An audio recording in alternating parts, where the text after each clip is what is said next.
Good evening, Drew. There he is. How we doing? Oh, living the dream. How are you doing? Oh, I'm feeling better. I mean, Good. it's been some it's been a long week, but here we are. I owe you an apology, actually. Uh-oh.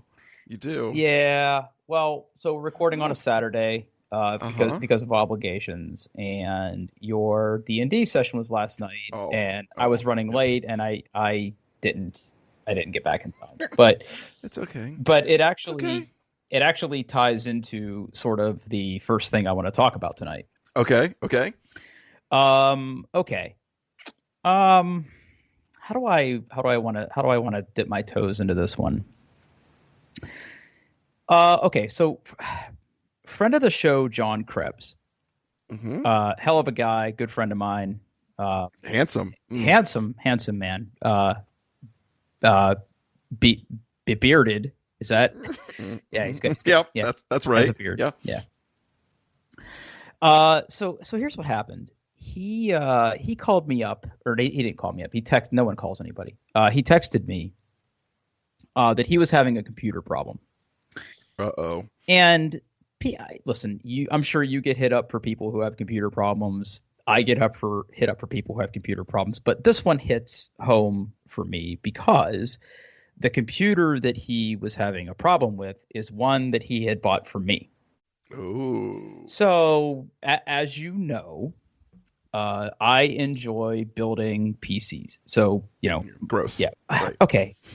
Let's just all set that aside. We're gonna pick that up. We're gonna put it over here on the shelf for a little bit. Okay. Mm-hmm. Okay. Um, but yeah, I think it was probably two computers ago, when I had upgraded to my horrible, no good water computer. Um, I had sold him my old hardware. And Okay. this was probably 5, 6 years ago. And it was an older LGA 2011 socket computer X99 chipset. Like, just, Nerd. Excuse me. What? I say all this to say that it's old. Okay. Okay. He 12, okay, like five to, I mean, it's not horribly old, but I guess for a gaming PC, it's pretty old. Yeah, Yeah. pretty old. Okay. Well, Okay. I mean, even for like a home consumer PC, it's pretty old. Okay. So Okay. I am going to venture a guess, and I think if I were to cut that computer in half and count the rings, it's probably 6, coming up on 7 years old hardware. He reached out and he said, hey, I was using this thing and it just turned off and it will not turn back on. He goes, I suspect it's probably the power supply, but I have no way of testing it. I have no idea what's going on. So I says to him, I says, hey, why don't, if you're free, come on over. I got some spare parts here. We can try to dig into it, figure it out, and see what's going on. So he came over on Friday, and around lunchtime or whatever, I had a little time between calls and things. So I sort of dug into it a little bit, and I have a couple of extra computers here at the house. I have some power supplies and some other components that we could do some rough troubleshooting. Hooked it up to another power supply, still wouldn't turn on. Looked around the board, didn't see anything super obvious. So we quickly rolled out that it wasn't the power supply that was the problem. Oh, you know what? I'm not recording. That's great. I knew I forgot something. Start now. I got you. I got you. Yeah, so we sort of quickly ruled out that it wasn't the power supply that was the problem, and I didn't see anything fundamentally wrong with the computer. Poked and prodded at it a little bit. And I basically told him, I says, look, it's probably the motherboard. But the bad news here is that we're probably not going to be able to get you another motherboard. And he said, well, what do you mean? And I said, well, they don't even really make this particular chipset anymore for this particular processor. So we went online. Obviously my first stop is the Micro Center website to see if they even make a motherboard that is compatible with this particular processor anymore. Of course, Micro Center doesn't even have any listed. It's not like they didn't even have any in stock. They don't even have that listed as an option anymore. I then hit up Newegg online, and Newegg does not sell them directly, but there are resellers that sell them, and they want upwards of about $1,000 for for a motherboard that, in all reality, right before inflation, 2016 Drew or whatever probably bought that motherboard for $299 on average. So this is something that is, you're going to have to get new old stock if you can even get it, or get it used and sort of like take your chances. But for that price, you could buy something more modern and the new CPU to go with it, right? Like, well, so that's just it. So I says to him, because, if you really break down sort of the core components that he has, like he has the motherboard, it's probably bad. He has a processor, probably not going to be able to marry it up to whatever motherboard he buys. So that right there means that you're in for a motherboard and a processor. And then if you want to keep everything else as is, you're going to have to find a motherboard that is going to be able to use the memory modules that you have. And the graphics card he has in there was actually a pretty good one for the time, and is actually still pretty good. It was an old NVIDIA Titan that can still sort of hold its own with modern games and things like that. So he had, M2 hard drives in it and stuff. And the power supply obviously wasn't a problem. It was a nice 800-watt power supply. Like, we could have salvaged that. But here's the problem. You start looking into this stuff and you quickly realize that this is going to cost you $700, $800, $900 to get back to a steady state, depending on how much hardware you have to buy and salvage the rest. Right. And, we sort of kicked around some ideas, and we were looking at parts online. And of course, availability is another issue. And how are you going to get these things? And, I quickly sort of realized, and I said to John, I said, look, we can attempt to fix this thing. We can attempt to find all the parts and pieces. And he said, well, should I just build a new one? And listen, I like building computers. I think that building a computer, you could get exactly what you want. And yeah, it's finicky, and you have to like install drivers, and you have to do all this other stuff that you have to do just when you're in this PC ecosystem. But I basically suggested to him what I have suggested now to two other people, and that is to go buy a pre-built. Oh. And that, if you had, again, gone back in time a year and a half and told myself, like, you're going to recommend pre-built gaming PCs for people, I would have told you were crazy. But honestly, just when you look at certain brands, like the brand that I recommend to people who have the ability to get them is Micro Center has a house brand called PowerSpec. I am familiar, yes. And is that what Zach has? No, he's got. I built. Oh, you his, built but his. Okay. There was a period of time where when I was looking to. He could have easily ended up with one of those. Yeah. Well, I mean, Yeah. In terms of system builders, I mean, PowerSpec is like sort of the quote unquote house brand of Micro Center. And what's nice about PowerSpec is they essentially use off the shelf components. So like if you were to cruise over to Micro Center and you were to walk into the PC section and you were to look at these PowerSpec computers and you were to like look through the tempered glass case, because it's glass all the way down these days. You would look in there and you would see an Asus, consumer board. It wouldn't be something proprietary. It wouldn't be something that you couldn't otherwise buy yourself. And that's good, because that way you know the exact model number of your motherboard. You know if you want to swap a processor, or if you want to install more memory, or you want to install a hard drive. Like, you could literally go get the manual for that motherboard, and you are going to know exactly everything that comes with it. Same thing with the memory. Same thing with the hard drives that are in it. Like, they're off the shelf stuff that if I was a person in Micro Center looking to build the computer, like, those are parts that I would probably pick. Now, are they probably the best part, like quote unquote best parts, like Halo tier products that maybe someone like me would probably get? No. But at the same time, do you really need that? Right. Yeah. No. Right. And that's to say nothing of availability of parts right now. So, John wanted this computer for a couple purposes, but one of them was gaming. And, he has a pretty respectable, nice home monitor. So he's going to need a graphics card that can push those pixels as fast as they can go for what he wants to do. And it's not like you can walk into a Micro Center or a Best Buy or even somewhere online and buy an NVIDIA 3070 or 3080 for one, if you can find it, and two, anything then over MSRP. Right. So we were looking at the Micro Center website. They had a few power specs that were actually very reasonable, like $1,600 with, the current generation Ryzen processors and NVIDIA 3070, 32 gigs of RAM, terabyte SSD, nice power supplies, great stuff, right? And he ended up getting, he wasn't able to get the power spec that he wanted, but he did end up buying an Asus pre-built, or Asus, however you want to say it. He ended up getting that, and he brought it back to the house, and I helped him swap the hard drives out, and he was able to recover all his data and everything. But it's just weird to me that, he is now probably the third person that I've sort of recommended that option to people who are fully capable of building their own computers. Like, John could absolutely build his own computer.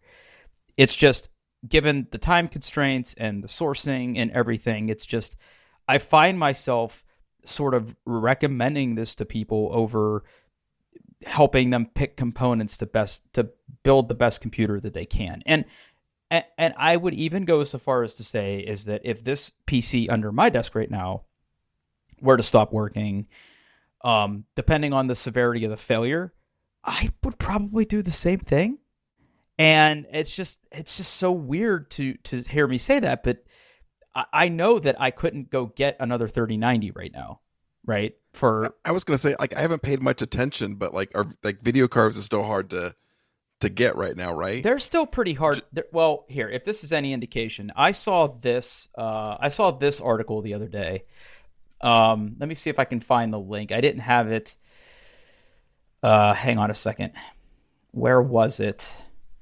Hold on. real time follow up. Yeah. Okay. Here it is. So, to answer your question, are graphics cards still hard to get? Well, Best Buy, which is one of NVIDIA's partners for selling graphics cards. So just to back up a little bit, when the latest generations of graphics cards launched, you were able to buy them directly from NVIDIA, but NVIDIA's website quickly became overwhelmed with bot activity. Bots being automated things that add graphics cards to carts when they act faster than humans could click, and they got overwhelmed and they said, we don't want to deal with any of this. We're going to outsource all of our channel sales to people like Best Buy. And Best Buy, they're no dummies. Their recent thing, and there'll be a link in the show notes to this, is that if you want to buy a graphics card at Best Buy, you first have to sign up for their Total Tech membership, which is $200 a year.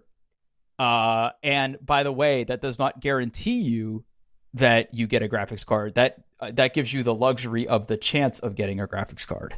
Yeah, they do the same thing for the Xbox Series X and the PlayStation 5.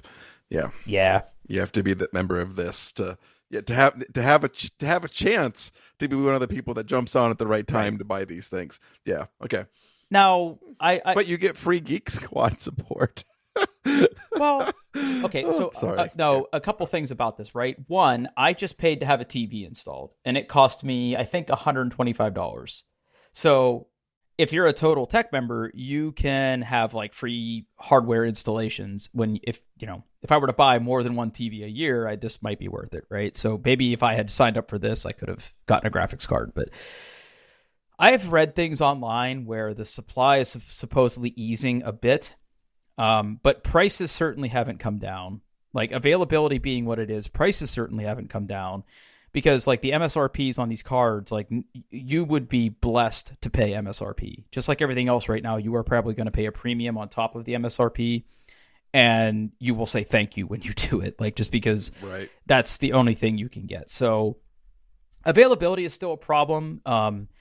For a while, DDR5 memory, which is the latest memory standard that has come out, because the new Intel chips that came out support the chipsets for the motherboards that run those latest Intel processors support DDR5, and there was a huge run on that. But like if I go to the Micro Center website right now, I'm pretty sure like that's in stock. So like some things are getting better.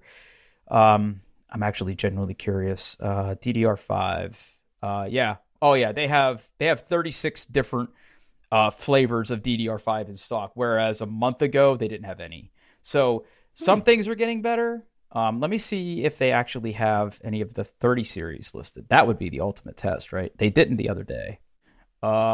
They say they have. They say that they have 5.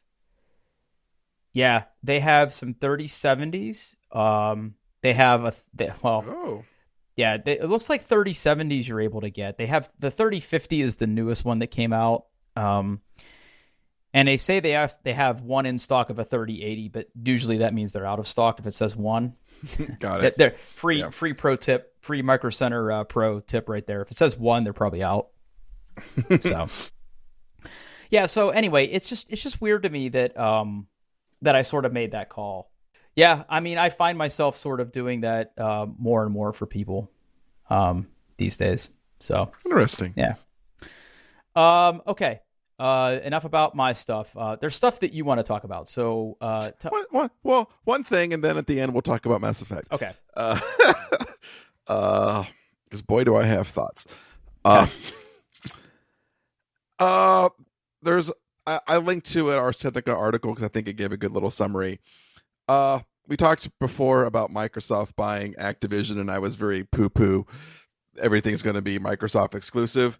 And Microsoft, I don't know, they're trying to be the good guy. And they came out saying that as of right now, they are committed that Call of Duty and other popular Activision titles will be available, this is a quote, available on PlayStation beyond the existing agreement and into the future so Sony fans can continue to enjoy the games they love. There's also other quotes basically saying that there are going to be Activision titles that are going to be exclusive, which I think totally makes sense, because otherwise why would you buy them? But yeah, I think Microsoft is going to try to play nice. I'm still a little skeptical. Don't get me wrong. But there's a possibility for all of you Call of Duty fans who like to play it on the superior gaming console that you'll still be able to do so. Yeah, well, it kind of goes back to what I said before, right? Like Call of Duty, the franchise is just it's bigger than one. It's bigger than one set of hardware. I really truly believe that, right? And again, this is all anecdotal, but you know, when I'm playing Call of Duty with the boys during the week, we're being toxic people because that's table stakes for Call of Duty. Like there's a reason I don't stream that anymore, because everybody I play with is incredibly toxic, and then I become incredibly toxic. But it brings out the best. Oh, it really does. Oh my God, it really does. Oh boy. There are just so many people in the lobby that are on PlayStation Network, because like when you're actually sitting in the lobby, and I think I told you this before, like you see the name of the players, which number one, I have to say there is this weird one-upsmanship on who can have the most creative / cringy / toxic name in a Call of Duty lobby. Like, for instance, mine's the Fussy Man, which that's nothing. Right? That is nothing. Yeah. But occasionally there's some pretty good ones in there. But anyway, right next to their name, it tells you sort of what platform they're playing on. So like if it has the little PlayStation logo, obviously it's PlayStation. If it has the X, it's the Xbox, and then there's the Battle.net logo for people who are on PC. And almost to a T, 80% of the lobbies that I get into are PlayStation players. And there will be a smattering of PC players and quite frankly, very rarely Xbox players. I have no idea why. Now, again, this is completely anecdotal because there is a matchmaking algorithm that happens that they sort of try to base you, quote unquote, with players of your skill. So I don't know, but that's just seems to be how it works. Got it. Yeah, I mean, good on Microsoft. Good on them. That's all I'll say. Just a little bit of follow up. Yeah. Okay, so before we get into Mass Effect stuff, because I am dying to talk to you about your playthrough. I'm dying to talk to you about it, and I'm glad that we actually. I mean, I had commitments, but I'm glad we're talking today and not on Thursday because I did not finish it until Friday. Yeah. Well, we'll get to that in a minute. But one more piece of video game thing. Next week, the Witch Queen launches. Yes, that is the upcoming latest expansion for Destiny 2. And I am so fucking pumped, Paul. I am so. Are you now? I am. Like, I had taken a little break from Destiny 2 because I had been playing it a lot, and I sort of put it on the shelf for a little bit. But I've got a couple friends that I play with, and I'm trying to polish off some of the things that will be going away when this new expansion launches. So I've been working on those, doing my space chores, as we say, to get those things done before I won't have a chance to get them done anymore. But they have been slowly trickling information out about what is going to be in this latest expansion. To say nothing of the plot points in the story and everything, but they're going to be making some pretty drastic changes to some of the systems. There is going to be this whole new weapon crafting component that sounds very intriguing to me. And then, of course, right, this whole Savathun Hive plot that is going to happen. Like, they have been basically building to this point for a while now. And for anybody who's played Destiny, like Destiny 1, Destiny 2, part of the problem with this is they introduce these supervillains in the Destiny universe. And when you fight them, if you fight them, first of all, if you fight them, right, with very little exceptions, a lot of times the fights and the resolution are very underwhelming.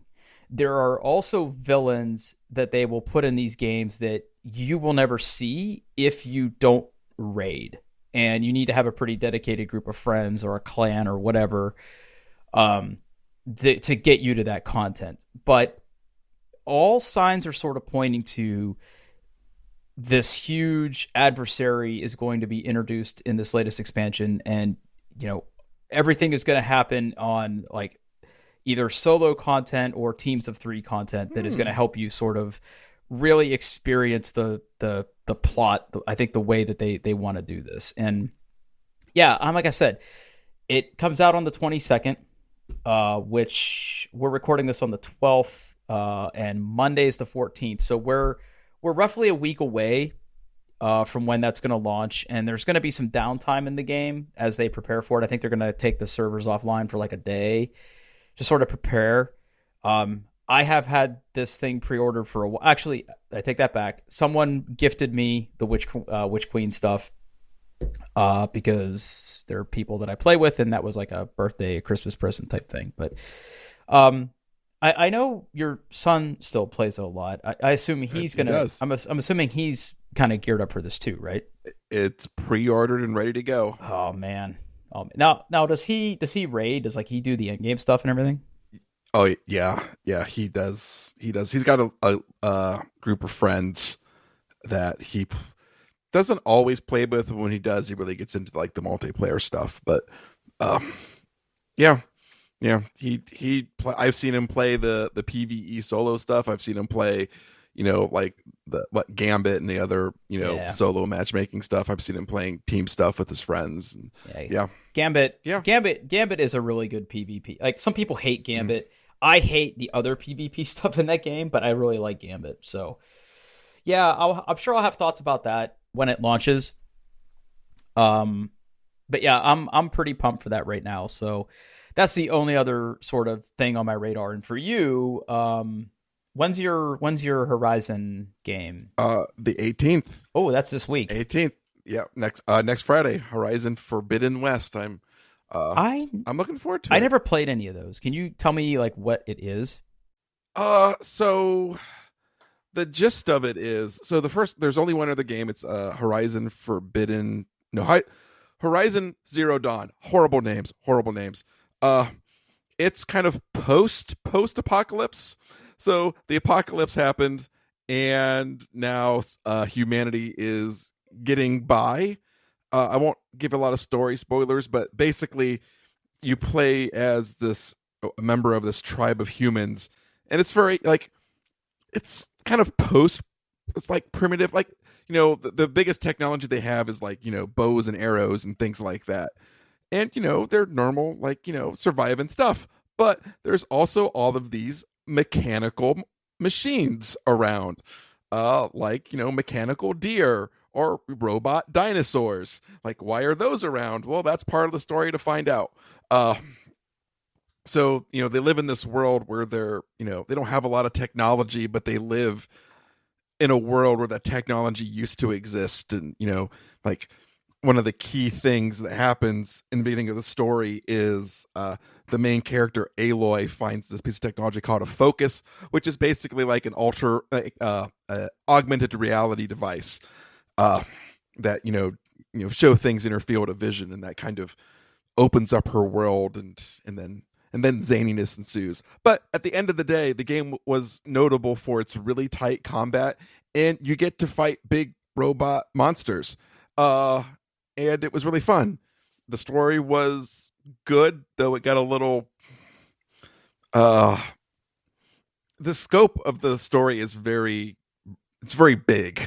You find out who you are and what's going on and what's up with all these creatures and why they're going crazy. Then you save the world, and then apparently we get to save the world again because that's what you do.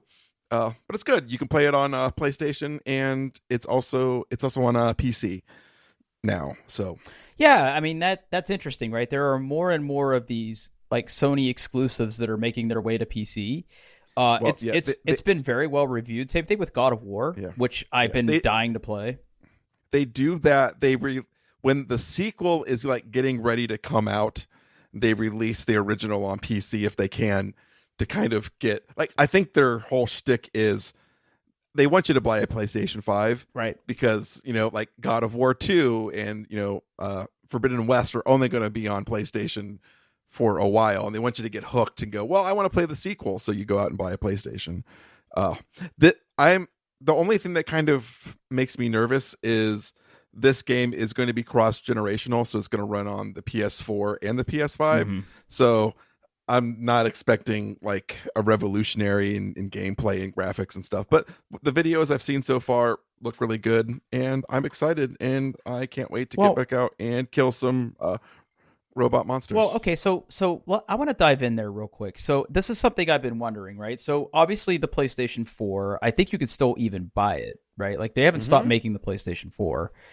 I don't think so. Yeah.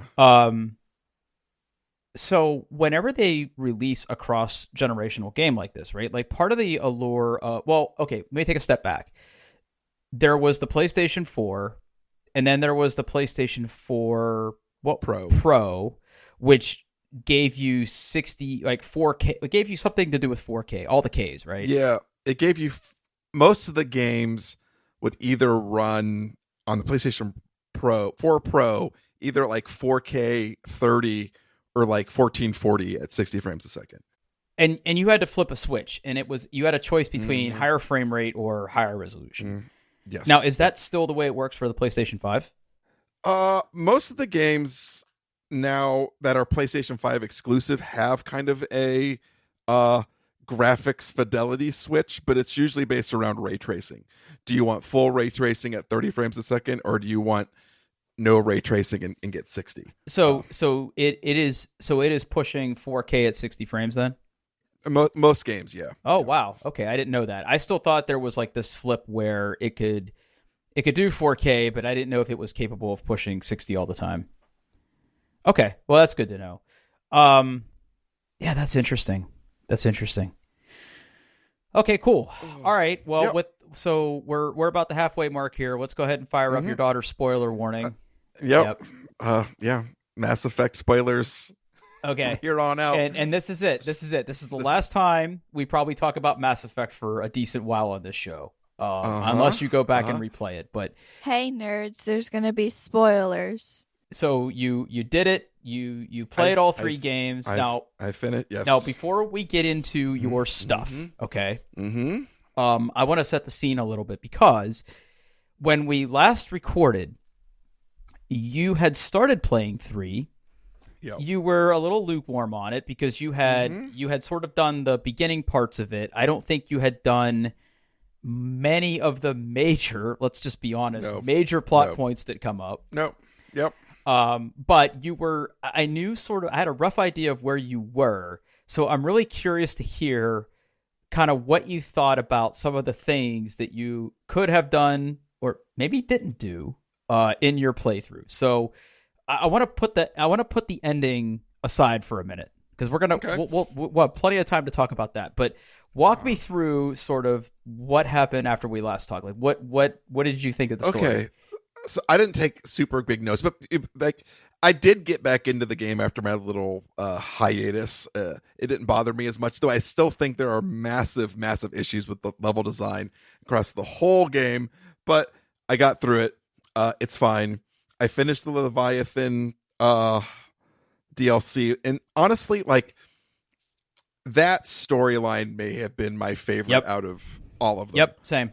It was just really good. It brought a lot of the backstory. But I will say I did write this down. I don't like underwater levels.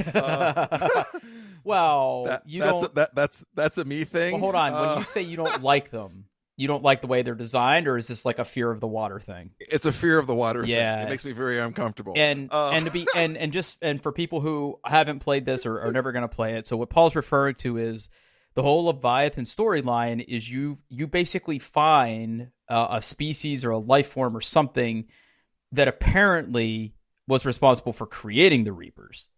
And that's why the Reapers are in the shape that they are in, or the form that they take is the form of these underwater beings. Original creatures. Yes, and in order to find this thing and these beings, they're basically hiding thousands of miles underwater, or hundreds of miles underwater. I forget how many feet they're down. Deep under the ocean. Deep under the ocean on a planet. Mm-hmm.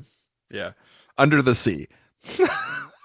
And then I recruited Leviathan to my side, so my Galactus readiness number went up 100 points or something. It was a good story. I enjoyed it. Like the other DLCs. So the Omega was a DLC, right? Where you go and free Omega for what, Arya? Is that her name? Yeah. So the second DLC was all about Arya and taking back Omega. Yes. Okay. Now, was the third one that what happened in the Citadel where you fight your clone and then have a party? Yeah. That was that was so bad. So okay. So hold on. Let's pause. Yes, Leviathan was awesome. Leviathan was awesome. Yeah, awesome. Omega was pretty good. It was okay. Yep. Yeah. The Citadel DLC was extremely campy. Oh, it was bad. It was really bad.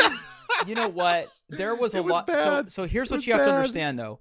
I'm pretty sure that came out well after everybody had beaten 3, right? So it was very much like a lot of winking and nodding to the player.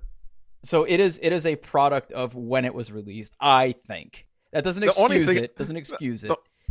The only thing I was curious, I'm like, I wonder which one of these dialogue trees ends in orgies. Yeah, because so hold on. So you did Leviathan, you did Omega, you did Citadel. So the Citadel one of the 3 has sort of the most branching options as to how things can go. Did you keep the party conservative or did you let it get rowdy? I let it get rowdy. Okay. I let it get rowdy. I mean, everyone woke up kind of hungover, and Grunt was in the shower at one point.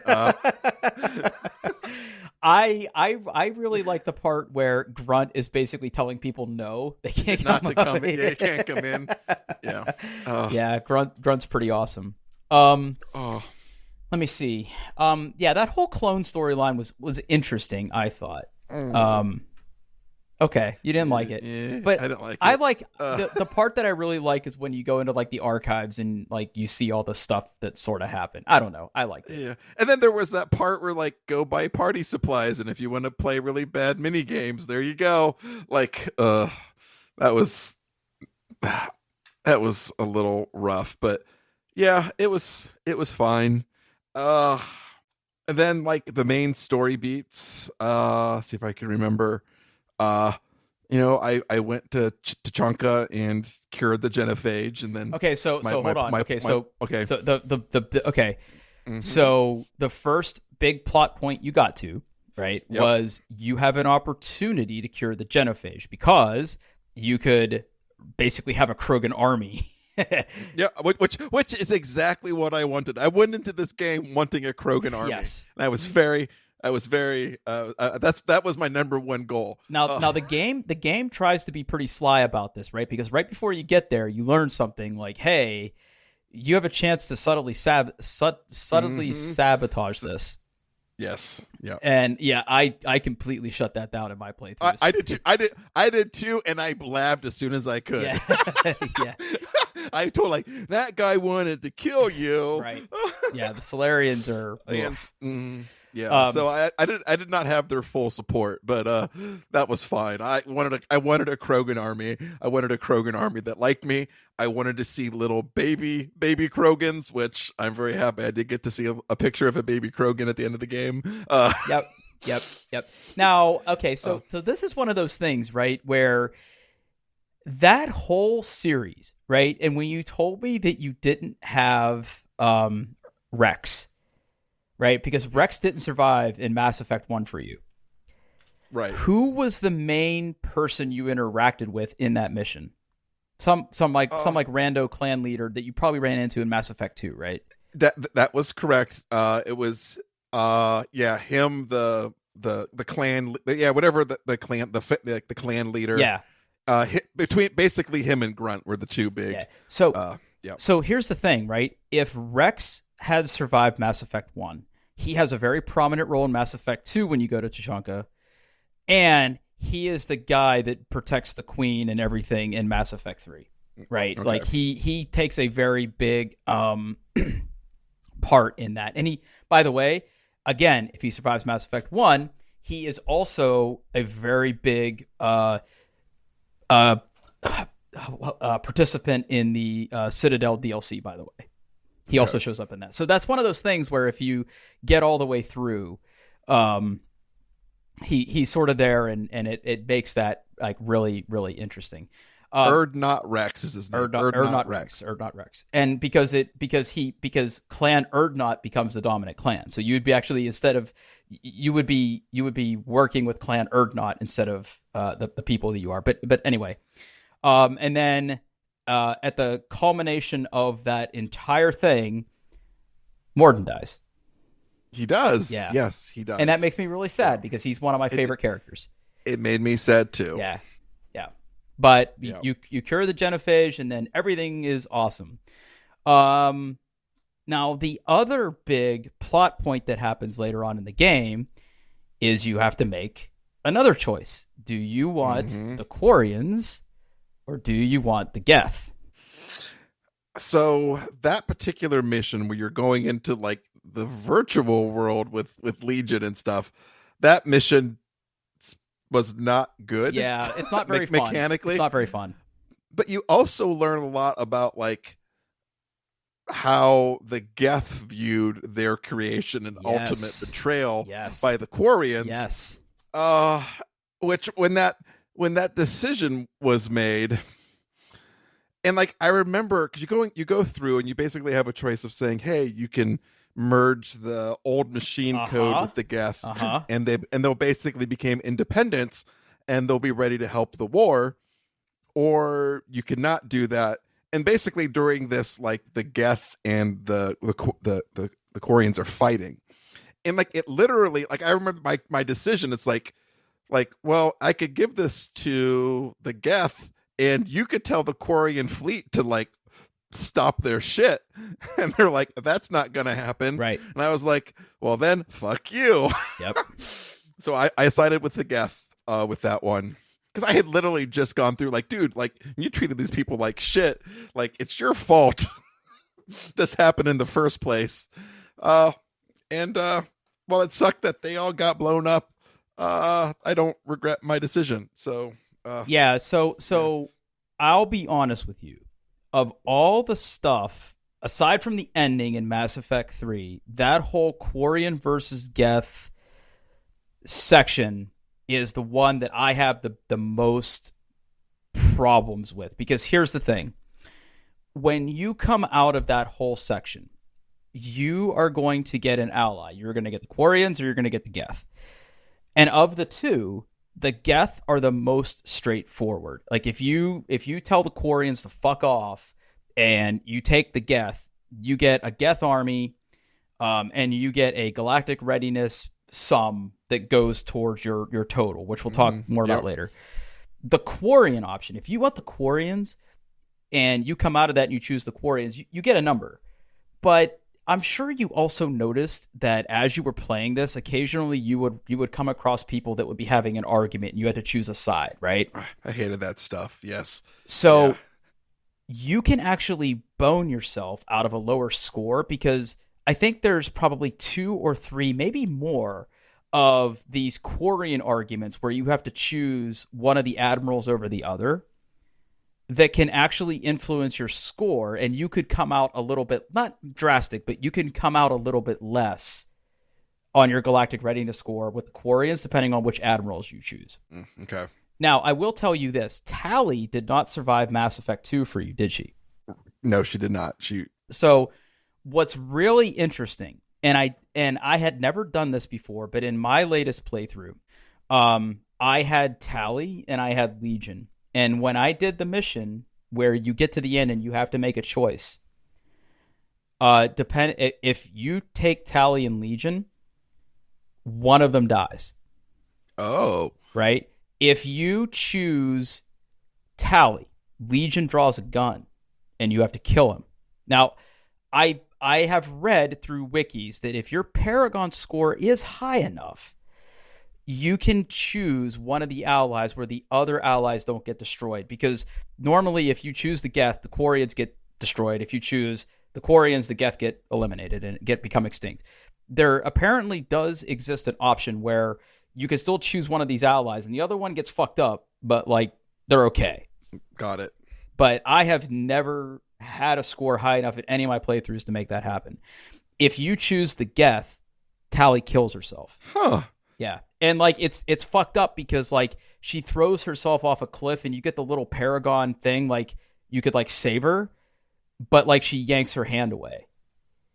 So like she kills herself, which is sad. But yeah, my latest playthrough, I chose the Geth as well. Also, random combat note: the heavy Geth that have the rocket launchers, they can fuck off in particular. Hey man, that's why you need those. That's why you need those the rounds that are good against synthetics. Oh yeah, but like them in like those that enemy I found to be the most annoying enemy type because they were just relentless with those goddamn rockets. Yeah. Anywho.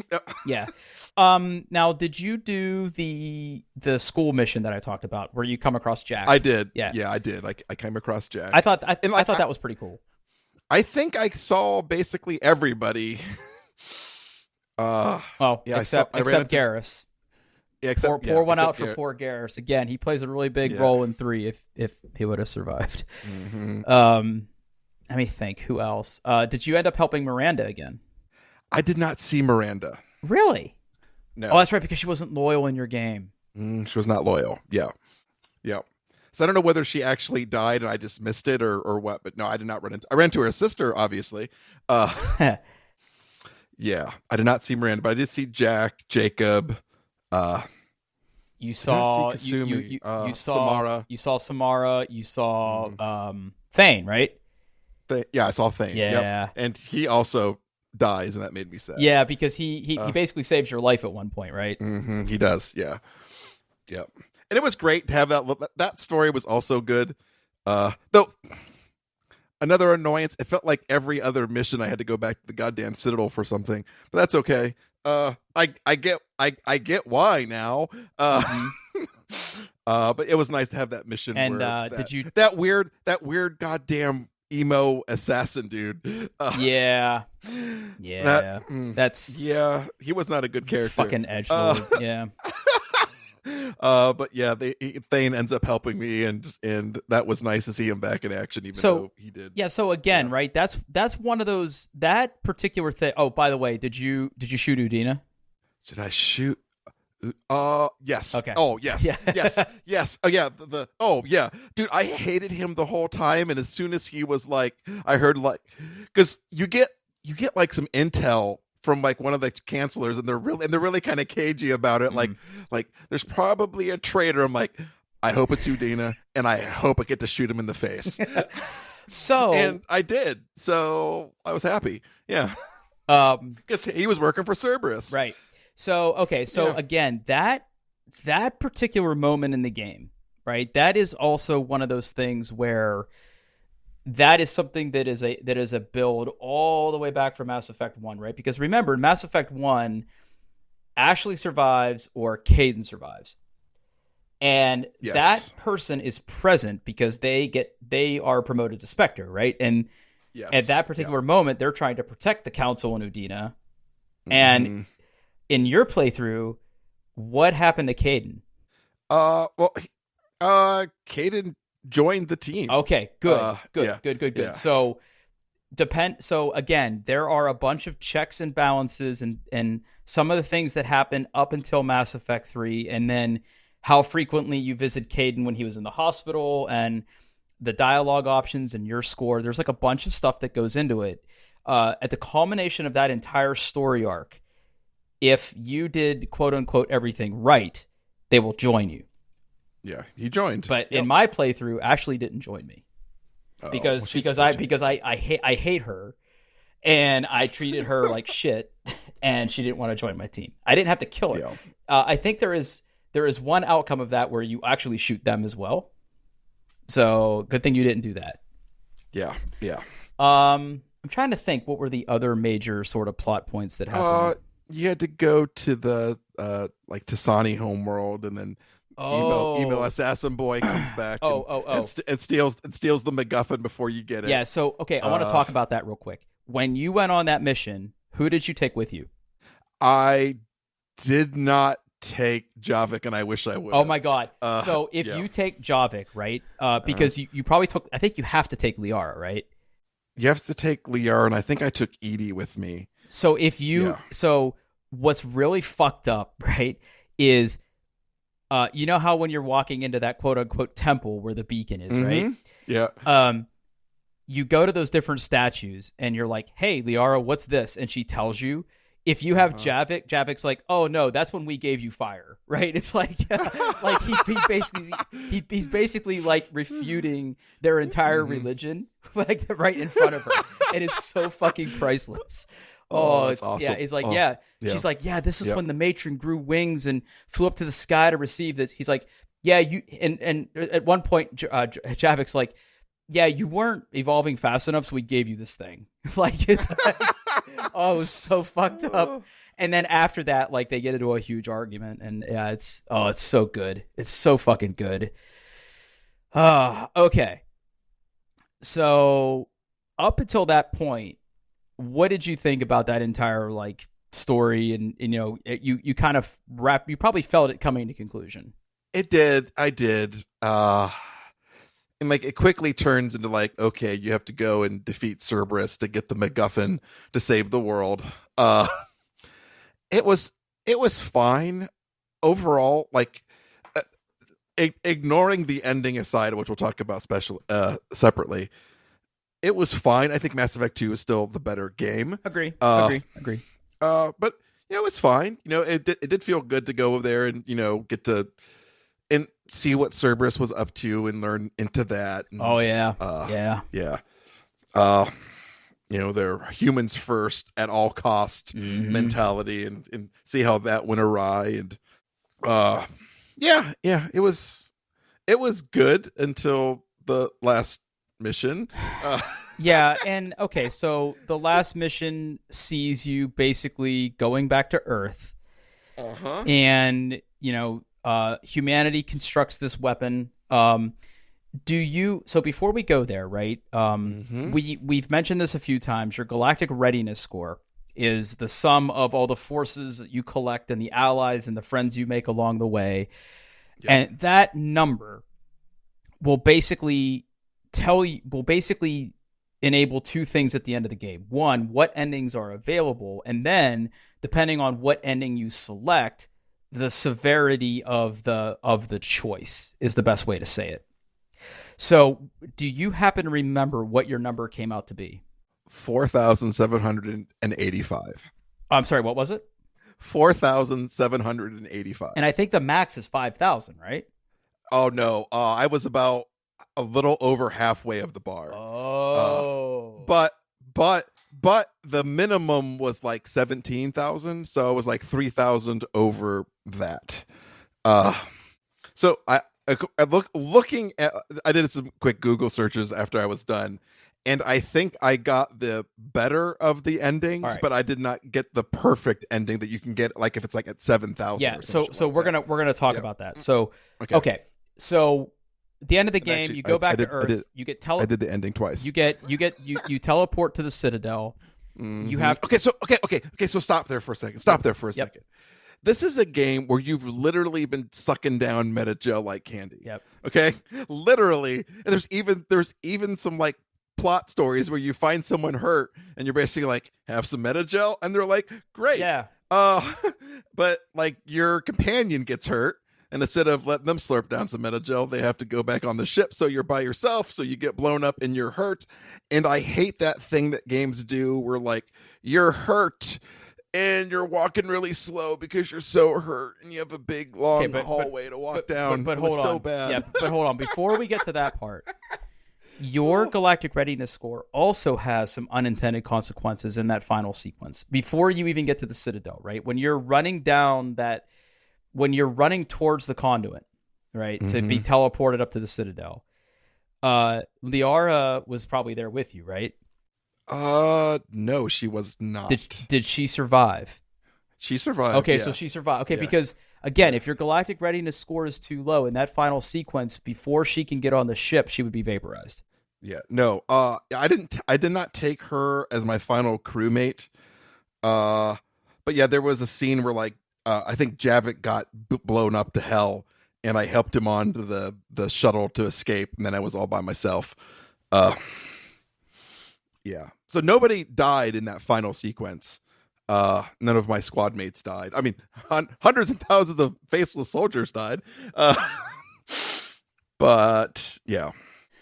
Yeah. So again, depending on who your romance option is, there is a chance that when they are getting to go and jump on the Normandy to get out of there as you run towards the beam, they can die. Okay. So it's good that she didn't die, right? So we'll talk about what happens later, but you go to the Citadel, you're hurt, you're all fucked. Well, actually, you get blown up, and then like you crawl, right? You basically crawl you walk really slow with your pistol. It's so bad with your pistol. Yep. And then Anderson is at the end. The elusive man shows up. Again, I think you probably noticed this when you're having that final dialogue with him, but there are Paragon and Renegade options that show up there. Yeah. But I have never had a playthrough where I could pick one.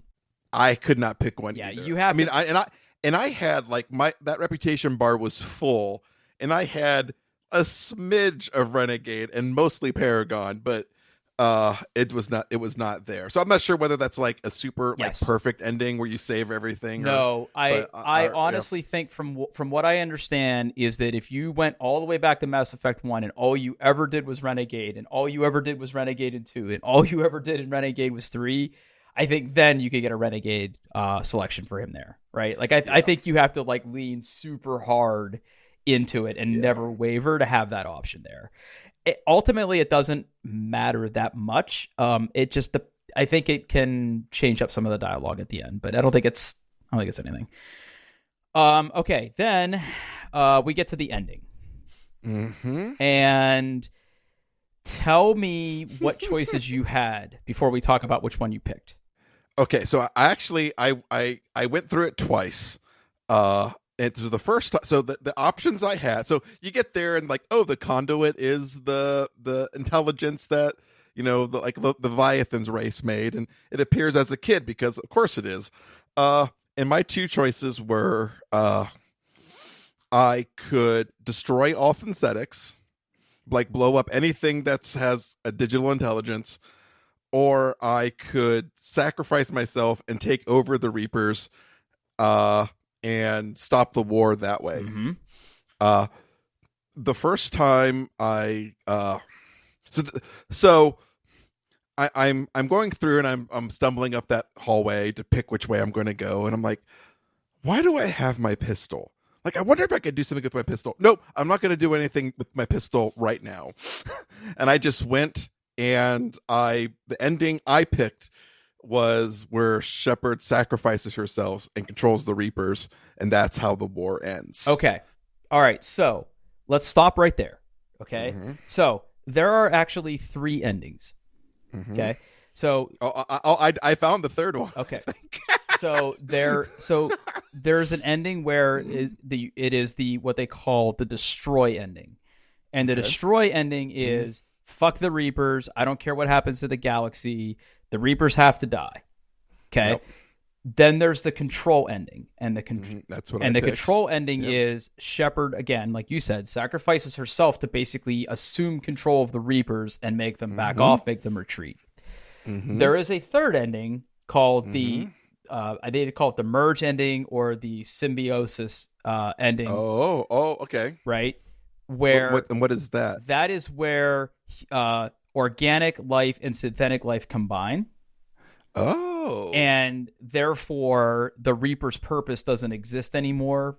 I'm extremely paraphrasing here. How do you get that ending? You have to have a certain galactic readiness score. Okay. Right? So is that like the perfect ending? No, where like everything is. It is not actually. Okay. So and there's another ending because I played it through a second time, dealt through all of those unskippable cutscenes, and I'm like, because I thought like, why do I have this gun? So I turned around on my second playthrough and I shot the VI. Oh, right. the child, yeah. And he's like, fuck this shit, cycle's over. Yep. And then the Reapers murder everything. Yes, yeah, that is you're right. They don't necessarily classify that as a quote ending, but yes, that is something that can happen. Mm-hmm. I did that. Yep. Okay, now, so those are the 3.5 endings. Okay. One of them is canon, but I'll get to that in a minute. So when you choose an ending, what happens next also is influenced by your galactic readiness score. Now, let me give you an example. The canon ending is the destroy ending. And here's why we know that. We know that for 2 reasons. One, it's referenced, I forget where it's referenced. It's actually referenced in, I think, the new Mass Effect media that has come out for the game that's coming out. They have basically, I think, alluded to the fact that the Reapers were destroyed, I think is what they're sort of getting at. And the only way that could have happened is if you choose the quote-unquote destroy ending. And that is where the reason you have your pistol is if you walk to the right, to the red section, you have to shoot that. And when it blows up, that causes the destroy ending. Now, on the destroy ending, if your galactic readiness score is low, all of the Mass Effect relays are destroyed. Okay. So everybody's sort of trapped where they are, but the galaxy survives. If your galactic readiness score is high enough, the Mass Effect relays are damaged, but they basically say in the epilogue, like, we will rebuild and, new golden age and all this other stuff. But if your galactic readiness score is too low, that doesn't happen. So there's like degrees of endings depending on where your score was after you choose your ending. Okay. And like I said, the destroy ending is the quote unquote canon ending. Now, there is what they consider to be a perfect ending. And your bar doesn't have to be full, but I think it needs to be like less than 1,000 or less than 100 points or 500 points up from away from the top. And I think when I finished it was like 7,000 or something. Yeah. So in my playthrough, I was at 6,590, and I think I needed to be at 6,700 to get the perfect ending. The perfect ending. Okay, so after you do the ending, if you do the destroy ending, there's a series of cutscenes that play at the end. One of them is, One of them is like with my ending, right? The ending that most people would get if you did like 80 to 90% of the stuff across all three games is, as the sort of end credits are playing, your romance partner, if they survived, would put your name up on the memorial wall of the Normandy. Okay. Did that that did happen to me? Yes. Yeah. In the quote unquote perfect ending, they are holding your nameplate, but they never put it on the memorial wall. And after all of the end game cutscenes play, there's this little clip that plays, and you can actually go look it up online if you want. But you can. What happens is it sort of pans back to what looks like the Earth battlefield, and all of a sudden you see a suit of N7 armor laying in some rubble, and then all of a sudden you hear like and like it like raises up like somebody's taking a breath, and then it goes to black. So it's an assumption that you survived. Yeah, but somehow. So you have to have like almost a full galactic readiness bar and choose destroy to get that. Got it. So so that's the other reason people think that is the canonical ending, because it's the only way that I think Shepard has a remote chance of survival. But yeah, great game. Great fucking game. Great fucking series. Okay, so I had some other things in there, and I scratched it out here because we're already at an hour. But you did mention that the original ending did not go over really well, and they changed something. So tell me about that. Yeah. So okay. So here was the biggest change, right? So after you make your choice, right, the Normandy crashes. Yep. Okay. And again, depending on your galactic readiness score, the Normandy might not be able to, like in your playthrough, did the Normandy fly away? No, but everybody survived, but the Normandy did not fly away. So in the old ending, it always crashed and it always got stranded there, I believe. Okay. But if your galactic readiness score is high enough, it actually is be able to be repaired, and then it flies away. It looked like in my ending, it looked like that became like the memorial for the heroes. Yeah. Yeah. Okay, but did it look like people survived in yours? Yeah, everybody survived because they made a big deal of. Did they come out of the ship? They came out, like Joker came out of the ship, and then Leora came out of the ship, and then Edie came out of the ship. Yeah, okay. Yeah. So in the higher galactic readiness score endings, it's actually able to take off and fly away. Okay, so that's a change. I don't think that was in the original as well. And a lot of the end game scenes, like the hand-drawn scenes showing like what happens to the Krogan and all this other stuff, like that wasn't in it before. So they made a baby. They had little baby lizards. It made me so happy. Yeah. So a lot of those post ending scenes that were sort of drawn and not rendered were not in the original as well. So they went into more detail as to what happens as a result of your choices, because in the original ending, whether you choose control, destroy, or merge, like every ending was sort of the same, and they didn't really explain a lot. Like it just kind of like ended, and it was like, oh, that's it. So everybody got pissed, and they went back and they sort of redid some of those ending scenes and cutscenes. Okay. So that was the other big change. Yeah. Yep. Now, like just to really briefly, right? Because I know we're at an hour, but your other two things on here is what's Andromeda. I would not recommend that you play that game. Okay. It's got a decent-ish story, but the basic gist of it is that in between Mass Effect 2 and Mass Effect 3, the galactic races get together and basically pack a bunch of people into a ship and send them to the Andromeda Galaxy to get away from the Reapers. Okay. So part of that game is you're not a Spectre, you're what is known as a Pathfinder, and you have to find a suitable home for all these colonists. And then there's a whole series of things that happens, and it's Mass Effect. The facial animations are bad, the character models are bad. It was really buggy. I haven't played it in a long time. Maybe they fixed a lot of them. It's a decent story and a bad game. Okay. That's the best way to describe it. That's the general plot. And again, multiple endings. alien sex, like everything you come to expect from the series, but it's don't waste your time. And then as far as what do we expect from the next game, I don't know. Yeah. I think the studio that made Andromeda, I think they look at Andromeda and said, I know we can do better. And I think BioWare is going through some internal transformations right now where they want to get back to that, what made Mass Effect special. So I have extremely high hopes for the next Mass Effect game. I have no idea what to expect. Like, do you think it would be a continuation, new character? Like, I don't know. What ending did they pick? Is it going to be like a soft reboot? Well, again, I think that everybody is operating under the assumption that the Reapers were destroyed. Like, that's the canonical ending. So Ooh, my ending is canonical. The control. Yeah, because that's what I picked. Yeah. Yeah. But yeah, I have no idea what to expect. And I think we're still probably a couple of years out from that game, but I have extremely high hopes. Yeah, and I'll be looking forward to that and for those of you that have stuck with us through all of this Mass Effect talk, thank you. We will now officially put this topic to rest until the next game comes out. Yeah. I mean, I'm glad I played it. Was it a perfect experience? No. You know what? My last comment that I will say about Mass Effect is the game is just dripping with style. It is just a wonderful setting. And I very publicly wish that they would turn it into a tabletop role-playing game, because I would play the fuck out of a Mass Effect TTRPG.